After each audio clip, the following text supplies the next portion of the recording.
ter responsabilidade. Isso aí eu acho que muita gente diz, irmã, fale sobre a responsabilidade. Agora tem duas coisas que eu desisti de falar. Uma é responsabilidade. E a outra é o próximo, não o próximo item, eu vou pular um, é o quinto item. É a pontualidade. Mas, irmã, esse é o nosso maior problema. Às vezes, no meio da semana, um professor, uma pessoa que está responsável por alguma parte, resolve que vai viajar, vai não sei para onde, e vai embora e leva, às vezes, o auxiliar, e leva, às vezes, a lição, e leva o material, e nós ficamos desesperados, não aparece, não avisa. Aqui também acontece isso, que é no Brasil, em todo lugar. É incrível. Aqui é assim também? Então, como as pessoas, às vezes, não estão comprometidas com o trabalho. Mas eu cheguei a uma conclusão. Não adianta você chegar lá e brigar com o professor, e falar com o professor, e você não pode fazer isso, não sei o que lá, e vai até com o pastor, chegar lá, vamos dar uma prensa nesse professor aqui, porque como é que pode? Não adianta. Responsabilidade e pontualidade. Tem que ver com a minha comunhão com Deus. Se eu estiver cheia do Espírito Santo, eu vou querer fazer o melhor para Deus. Então, se as pessoas não têm responsabilidade, não são pontuais, não estão comprometidas com o trabalho, elas não estão vivendo uma experiência com Deus. Elas precisam de comunhão. Quando o Espírito Santo tomar a minha vida, isso aí é um resultado. É um resultado. Eu vou querer fazer o melhor para o meu Deus, que é tão maravilhoso para mim, fez tudo para mim. E Deus é quem vai me dar. É aquela vontade, aquele anseio de querer fazer o melhor. Eu vou sair de casa às 7 da manhã se precisar para arrumar minha escola sabatina. Eu queria ir numa outra igreja que vai ter um coral, um conjunto. Não, mas eu tenho a minha escola sabatina, só vou depois. Irmãos, isso aí é uma resultante do nosso comprometimento com Deus. Por isso que eu deixei de falar de pontualidade e responsabilidade. Eu tenho que falar de comunhão. Porque quando eu estiver comprometida com meu Deus, quando eu estiver sabendo que realmente eu tenho que fazer o melhor para Deus, isso é uma resultante dessa comunhão que eu tenho. É um resultado do Espírito Santo estar dominando a minha vida. Então, se nós estivermos, às vezes, meio fracos e meio desanimados, e não acharmos que não, eu vou hoje, amanhã, se eu não for sábado, a outra professora faz o meu trabalho, irmãos, vamos passar mais tempo com Deus em oração. Nós estamos precisando do Espírito Santo. Nós temos que ter amor pelos nossos alunos. Agora, amar aluno bonzinho é fácil, né? Mas é um santinho, que gracinha! E a gente acha tão lindo, porque ele fica igual uma múmiazinha, nem se mexe. Que gracinha, irmã, eu amo seu filho. Mas tem um que olha para você, desafia, abana o dedinho assim no seu rosto, desaforado, desrespeita o professor. Uma vez cheguei na porta de uma escola sabatina e disse, aí, irmã, tudo bem? Como está hoje aqui? Irmã, graças que o fulaninho não veio, hoje está uma paz. Irmãos, no conselho da professores, mais estudantes, tem uma questãozinha pequenininha que diz, as crianças que mais testam a nossa paciência são os que mais necessitam do nosso amor. Irmãos, é bom, é fácil amar aluno bonzinho, nós temos que amar aqueles levados que a gente não consegue controlar, é esse que está precisando de amor. Às vezes ele é assim, por quê? Porque ele não recebe carinho em casa, ele não recebe atenção em casa, a mãe e o pai não notam a presença dele, passam o dia fora, então ele quer ser visto, e é na escola sabatina que eu vou ser visto, então ele apronta, que é o único jeito da gente ver, que aí você está sempre falando com ele está sempre em evidência, porque tem que estar ali, controlando, disciplinando. Então nós temos que amar indistintamente. Depois que eu falando da lição, eu vou mostrar como como Jesus teve alunos assim também e amou esses alunos. Saber tratar com mentes humanas. Às vezes a gente quer nivelar todo mundo. Eu quero tratar essa aluna do mesmo jeito que eu trato essa, da mesma maneira eu vou tratar aquela, do mesmo jeito essa, mas cada pessoa tem uma personalidade, cada pessoa é diferente, as pessoas foram educadas em lares diferentes, têm uma formação diferente. Como eu posso tratar todos iguais? Então eu tenho que saber como é que as pessoas, como as pessoas se desenvolvem, como as crianças crescem, como é que elas aprendem. e a influência do meio em que elas viveram, que estão recebendo. Então nós temos que ler muitos livros sobre psicologia. Nós temos que saber como que a mente se desenvolve, como é que eu vou tratar com as pessoas. Nós temos que estudar muito sobre relações humanas, para sabermos como tratar com os nossos alunos. Devemos estar sujeitos ao Espírito Santo. Nós temos que nos sujeitar ao Espírito Santo. Não adianta a faculdade que eu fiz, não adianta a quantidade de livros que eu leio, não adianta a quantidade de cursos de criação de formação que eu participei. Não adianta nada disso, um mestrado, um doutorado, nada. Para Deus não adianta nada. Para Deus eu preciso de uma única coisa: do Espírito Santo. E há uma citação do Espírito de Profecia que eu quero colocar para vocês. Diz o seguinte: olha isso aqui.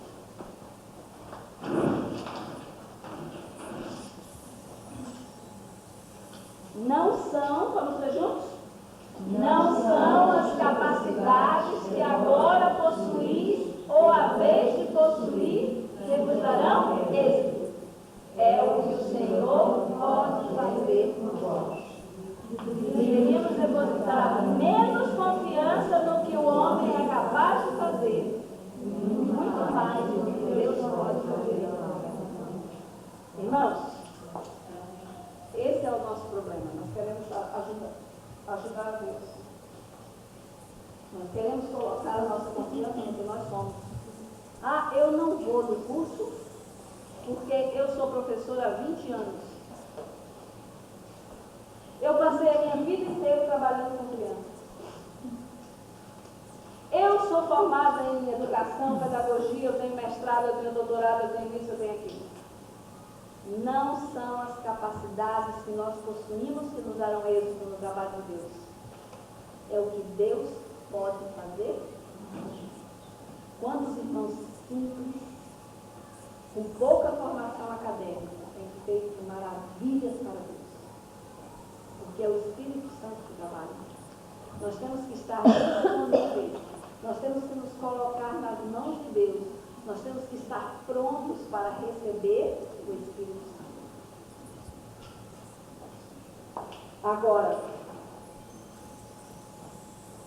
uma última coisa que eu queria colocar aqui para vocês. Ser reverente e alegre, ser paciente e ser perseverante. Às vezes a gente pensa que vida cristã é tristeza. Eu tenho que estar, eu aceitei Jesus, então não posso nem rir mais. Aí entra aquela professora com aquela cara feia assim na classe, o aluninho olha assim, não quer ficar. Vou ver então. Não quero, e chora, não quer ficar, porque não gosta de ver o rosto da professora carregado de todas as preocupações, de tantas coisas, brigou com o marido em casa e vem aborrecido para a escola sabatina. Nossa, isso tem que ser alegre, tem que ser feliz, eu tenho que irradiar alegria. Agora, isso também não é bagunça, né? Não fazer agora baderna, porque, eu estou alegre, não. Alegria. Mostrar que nós temos Jesus na nossa vida, nós temos o amor de Jesus. Paciente. Irmãos, paciente. Aqueles alunos assim terríveis, eu tenho que ter paciência com eles. Às vezes a gente não tem paciência para esperar que cada criança aprenda no seu próprio ritmo. Cada criança tem o seu ritmo, com sua hora. Então eles vão aprendendo de maneiras diferentes. Cada criança aprende de uma maneira diferente. E ela só aprende quando ela quer. Se ela não autoriza a aprendizagem, não adianta, você nunca vai ensinar. Se ela disser que não quer aprender, ela não vai aprender. Ela só aprende se ela quiser. Ela tem que estar pronta, receptiva, e a empatia entre professor e aluno é muito importante nisso aí. Nós temos que ter muito relacionamento, muita amizade com os nossos alunos. O aluno tem que amar o professor. Se ele amar o professor, ele vai aprender facilmente. Pode ser ele detestar, odiar o professor, e nem pode esquecer, não vai aprender nunca. Ele já chega com um bloqueio, ele não gosta do professor, ele não quer saber, ele não presta atenção na aula, ele não estuda, não tem jeito. Eu trabalhei com supervisão escolar durante 14 anos. Muitas vezes eu tive que trocar aluno de sala, porque o aluno não consegue, ele não gosta do professor. E por mais que a gente fizesse tudo possível para ver se a criança aprendia, não dá, tem um bloqueio, uma barreira. Tiramos aqui, colocamos uma outra sala, ele gostou da professora, a professora cobriu aquela criança de carinho, a criança vai embora, mas ele aprendeu sim muita facilidade. Então nós temos que tratar os nossos alunos com muito amor, com muito carinho. E a perseverança, às vezes a gente pensa, esse aqui não adianta. É um caso perdido. Nunca vai aprender. Continuam os mesmos sempre, não melhoram, não aprendem, parece que são incríveis, e a gente às vezes não persevera. Eu vou mudar, não quero mais fazer isso, porque isso aqui não adianta, eles não estão aprendendo, não estão interessados. Nós temos que mudar, às vezes, os nossos meios de apresentarmos a palavra de Deus, mas não podemos desistir do que as crianças têm. Nós temos que ter certeza que cada um dos nossos alunos chegou ao conhecimento pleno daquilo que nós temos que ensinar. Nós temos que ter certeza de que cada um deles conseguiu assimilar aquilo que nós estamos falando. Eu tenho que falar numa linguagem que eles possam compreender. O vocabulário da criança é restrito e às vezes eu chego lá com uma linguagem tão alta, tão rebuscada, que a criança não tem que ficar olhando para mim. Não vai entender o que eu estou dizendo. Eu tenho que falar com o vocabulário dela. O vocabulário da criança é limitado. Então, até onde ela está compreendendo o que eu estou falando? Eu estou falando coisas que a criança não está entendendo, eu estou perdendo tempo na escola. Então, eu tenho que ter paciência e perseverança para que as minhas crianças consigam compreender o amor de Deus e aceitar Jesus como seu Salvador pessoal. Mas, irmãos, uma coisa muito importante para isso, além do que nós vamos falar, é o que nós estamos vivendo. Eu li uma história que eu achei muito interessante, de um senhor que foi trabalhar na África, um missionário que foi para a África. E esse missionário sentiu uma grande dificuldade de aprender o dialeto, a língua nativa. Ele não conseguia falar a língua daquela aldeia, uma determinada aldeia que tinha no seu campo missionário. Era uma língua muito difícil. Ele não conseguia falar a língua da tribo. E ele estava assim, desanimado, porque estava ali há tanto tempo, não conseguia se comunicar, porque ele não aprendia a língua, não falava direito. E ele dizia, mas eu nunca vou conseguir mostrar o amor de Jesus para esses nativos, porque eu não consigo me comunicar com eles. E um dia ele disse, bom, a minha última tentativa vai ser agora. Eu vou ver o que eles aprenderam. Vou fazer uma reunião e vou perguntar para eles o que é ser um cristão, para ver se eles estão entendendo alguma coisa do que eu estou dizendo. E ele reuniu todo o pessoal da tribo e perguntou, eu queria que vocês me falassem o que é ser cristão para vocês. E eles conversaram entre si e o chefe da tribo chegou para o missionário, que se chamava Raimundo, e disse, ser cristão é viver como seu Raimundo. Irmãos, eles não conseguiam entender as palavras que o seu Raimundo falava, mas eles conseguiam ver o verdadeiro cristão, o amor de Jesus na vida daquele cristão. Então, mesmo que as crianças não compreendam tudo aquilo que nós temos que passar para elas precisam ver o amor de Jesus na nossa vida. E vejam, olha o que diz essa citação aqui. Vamos ler juntos? Sem mim, nada deveis fazer. Assim, quando o amor por o ensino de quem, por experiência pessoal, nada soubesse do poder de Cristo. Seria grande incoerência convidar a pessoa para dirigir uma classe na escola sabatina. Mas ainda pior que o indivíduo de uma classe esteja sob a influência do professor, cujo vestuário e comportamento nega e salvador a quem professa servir. É melhor você ter um professor que não sabe nada de Bíblia do que você tem um professor que a aparência dele negue o amor de Deus. Já pensaram nisso? Não podemos nos apresentar para os nossos alunos de tal forma que eles não vejam Cristo em nós. Eu tenho uma historinha, uma experiência que eu queria contar para vocês. Quando meu filho mais novo tinha 6 anos, frequentava a classe de jardim da infância na igreja. Ele tinha uma professora muito dedicada. Cada sábado o professor estava ali, contava as lições de uma maneira maravilhosa. E ele ficava encantado com a sua professora. Um dia nós fomos ao supermercado. E lá estava a professora do meu filho fazendo compra. E ele puxava a minha saia. Mãe, meu filho, tomara que ele não tenha visto a professora. E ele puxava, mãe, eu falei, que é? Você viu a minha professora da escola sabatina? Eu disse, por que a sua professora está aqui? Mãe, está aqui, mas você tem que ver, mãe. Vamos ver se você acha. Eu disse, não vou andar aqui no meio do mercado procurando a sua professora. Por quê? O que aconteceu?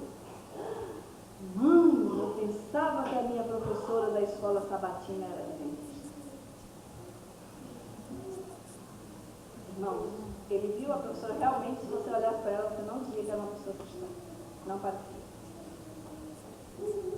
E ele ficou tão desapontado. Mãe, minha professora não é adventista.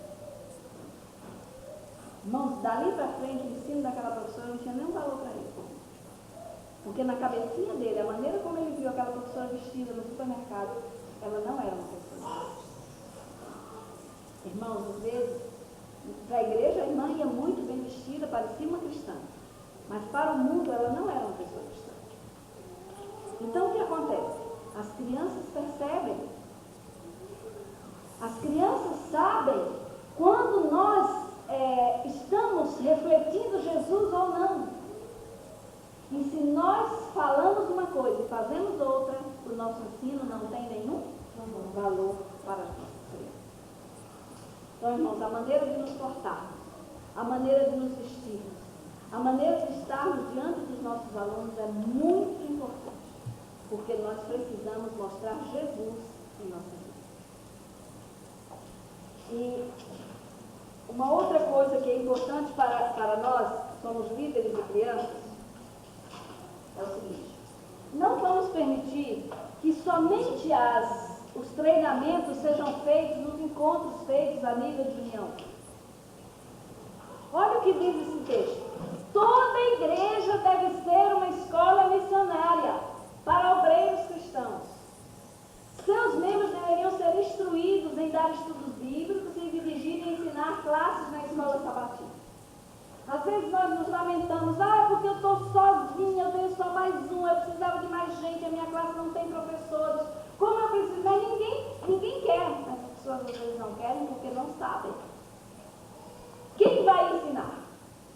Quem vai treinar? Quem vai orientar? Nós como igreja. Nós temos que ensinar. Cada igreja deveria ser uma escola missionária.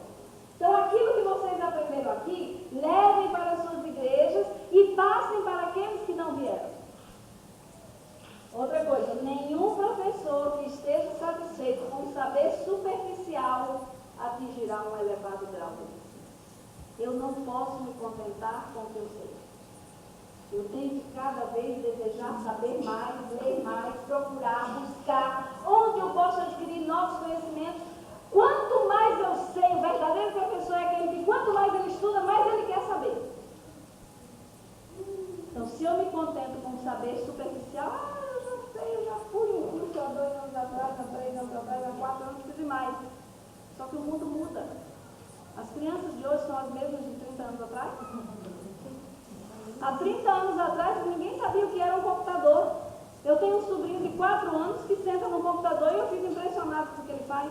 Tia tem um joguinho de basquete, 4 anos. Põe um joguinho de basquete lá, ele joga. Que coisa impressionante, o menino de 4 anos. Liga o computador do pai, desliga, faz um monte de coisa. As crianças de hoje não são as mesmas de 10, de 20, de 30 anos atrás. Então nós, como professores, temos que saber como é que eles estão evoluindo, temos que acompanhar a criança. Porque, irmãos, na televisão eles veem tudo lindo, maravilhoso,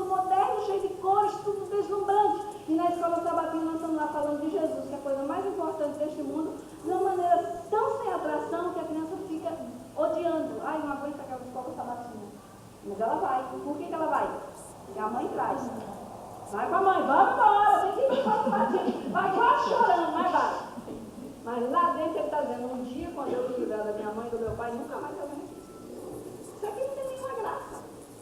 Isso aqui não é bom, isso aqui não é bonito. Muito mais atrativo que eu estou vendo lá na televisão. Então, irmãos, nós temos que ter muito cuidado. E temos que procurar cada vez saber mais, nos aperfeiçoar mais e fazer cada vez melhor. Refletindo como um espelho a glória do Senhor, sereis transformados na mesma imagem. Se nós estudarmos, se nós nos prepararmos, nós vamos cada vez mais ficar parecidos com Jesus. Nós vamos refletir a imagem de Jesus para os nossos casamentos. E isso é o que importa. Eu queria só mostrar para vocês algumas citações de conselhos a professores e pais estudantes. A Bíblia tem que ser um deleite para as crianças. O Espírito de Deus, santo e educador, está em sua palavra. Irmãos, a Bíblia, nós temos que trabalhar com a Bíblia. Aquele Espírito gosta de dirigir-se às crianças. Olha que coisa linda. O Espírito Santo gosta de dirigir-se às crianças, mas é por meu intermédio que ele vai fazer isso. E desvendar-lhes os tesouros e belezas da palavra. As promessas proferidas pelo grande mestre cativarão os sentidos e animarão a alma da criança com uma força espiritual que é divina. Desenvolver-se-á na mente receptiva, com familiaridade com as coisas divinas, que será como um baluarte contra as tentações de Deus. Então o Espírito Santo está pronto, ele quer trabalhar com as crianças. Mas só que eu não posso impedir que ele faça esse trabalho. Vejam esta outra citação do Conselho da Professores para Estudantes. Mas antes de tudo, deve ensinar-se-lhes que o temor do Senhor é o princípio da sabedoria. Exatamente o contrário que a televisão está ensinando. Ensinando que cada um tem uma energia, tem uma força dentro de si, que todos podemos resolver os nossos próprios problemas, que todos nós somos Deus dentro de nós mesmos, temos um Deus dentro de nós e não precisamos da ajuda de Deus. É essa a teoria da nova era. Nós não precisamos de Deus. Mas olha o que diz a serva do Senhor. Primeira coisa que temos que ensinar a criança é que o temor do Senhor é o princípio da sabedoria. Devem ser educados mandamento sobre mandamento, preceito sobre preceito, um pouco aqui, um pouco ali. Mas o único objetivo do professor, vamos ler juntos? Deve ser educar as crianças no sentido de conhecer.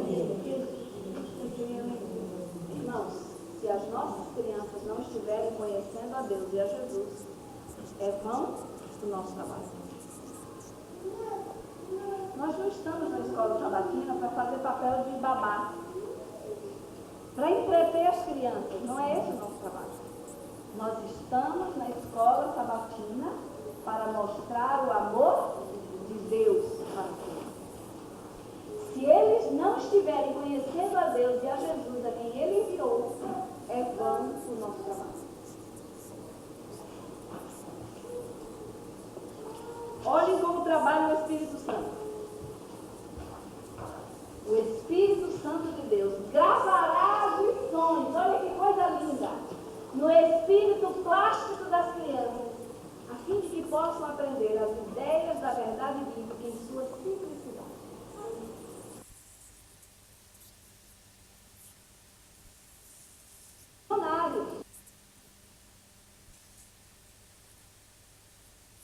Cursos de pensamentos que mesmo os professores não têm. Se nós estivermos preparados, o Espírito Santo faz a parte que não somos capazes de fazer. Mesmo aquilo que nós não temos, ele pode transmitir para vocês serão testemunhas da verdade. Quem vai terminar a obra de Deus neste mundo, irmãos? São os adultos?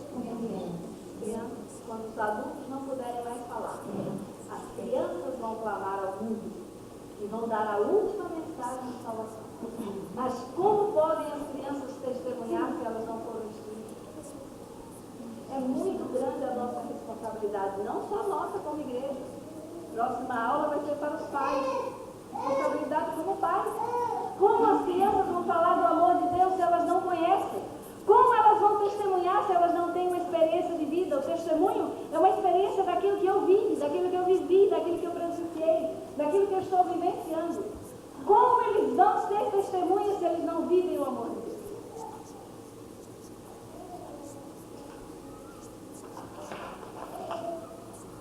Se os próprios instrutores têm experiência religiosa, poderão comunicar a seus estudantes o conhecimento que receberam do amor de Deus. Eu só posso comunicar se eu tiver experiência religiosa. Se eu sou vazia por dentro do amor de Deus, eu nunca vou comunicar esse amor. E simplificando assim o plano da salvação, os professores receberão tão grandes bênçãos como aqueles que são ensinados. Queridos, os maiores beneficiados seremos nós. Receberemos tão grandes bênçãos como as crianças vão receber, se nós estivermos fazendo o nosso trabalho com a comunhão do Espírito Santo. Mas às vezes nós pensamos, o nosso trabalho eu acho que não está valendo a pena. Acho que é vão o meu trabalho, será que as crianças estão aprendendo? Eu vou fazer de qualquer maneira, porque a criança não entende nada. Primeiro, não podemos fazer de qualquer maneira. E a ordem agora não é do Espírito de Profecia da Bíblia. Ou nós fazemos o nosso melhor, ou é melhor dizer assim, olha, eu não tenho condições de desempenhar esse trabalho. Se você assumir um compromisso, irmão, você tem que fazer o melhor, porque nós estamos trabalhando para Deus. Vamos para a Bíblia no livro de Jeremias.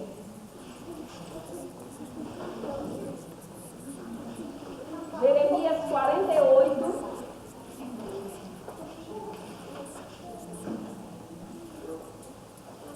Jeremias 48, verso 10. Alguém tem Bíblia que possa ler bem alto para nós? Maldito aquele que fizer a obra do Senhor fraudulentamente, e maldito aquele que persevera a sua espada no sangue. Maldito aquele que fizer a obra do Senhor fraudulentamente. Eu só leio isso porque está na Bíblia, mas é pesado. Tem alguma outra tradução aí? Qual é a sua outra tradução? Maldito é aquele que não quiser cumprir a missão que o Senhor lhe deu, de fixar a sua sentença pela espada. Maldito aquele que não quiser cumprir a missão que o Senhor lhe deu. Irmãos, nós recebemos uma missão e não podemos fazer como Moisés no início, Senhor, não posso. Nós temos que aceitar a missão e cumprir da melhor maneira, porque tem uma maldição para quem não faz bem feito o trabalho. Tem alguma outra tradução ainda? Não.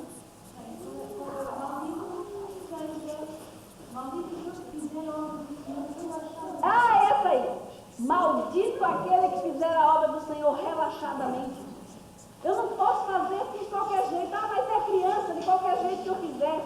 Tá bom? Pegar meu material na sexta-noite e dar uma olhadinha. História de Noé, isso eu já sei de qual salteado. Vai lá com a história do outro. Maldito aquele que fizer a obra do Senhor relaxadamente. Irmãos, quando eu li isso na Bíblia, eu grifei. Isso tem sido um texto que me acompanha. Se eu estou fazendo o trabalho de Deus, eu tenho que fazer o meu. Mesmo que eu não veja os resultados agora. Jeremias 48, 10. Vejam, o que acontece? Muitas vezes nós não vemos o resultado. Vejam o que diz o texto. Alguma coisa disto aqui vemos, mas quão pouco dos resultados dos mais nobres trabalhos deste mundo é o que se manifesta nesta vida aos que o fazem. Quantos labutam abnegadamente e incansavelmente por aqueles que ficam além de seu alcance e conhecimento? Pais e professores tombam em seu último sono, parecendo o trabalho de sua vida ter sido feito em vão, mas não sabem que sua fidelidade desenvolve fontes de bênçãos que jamais poderão deixar de fluir. Apenas pela fé, veem as crianças que educaram tornarem-se uma bênção e inspiração a seus semelhantes, e essa influência repete-se 1000 vezes mais. Às vezes eu não vejo aqui na terra o resultado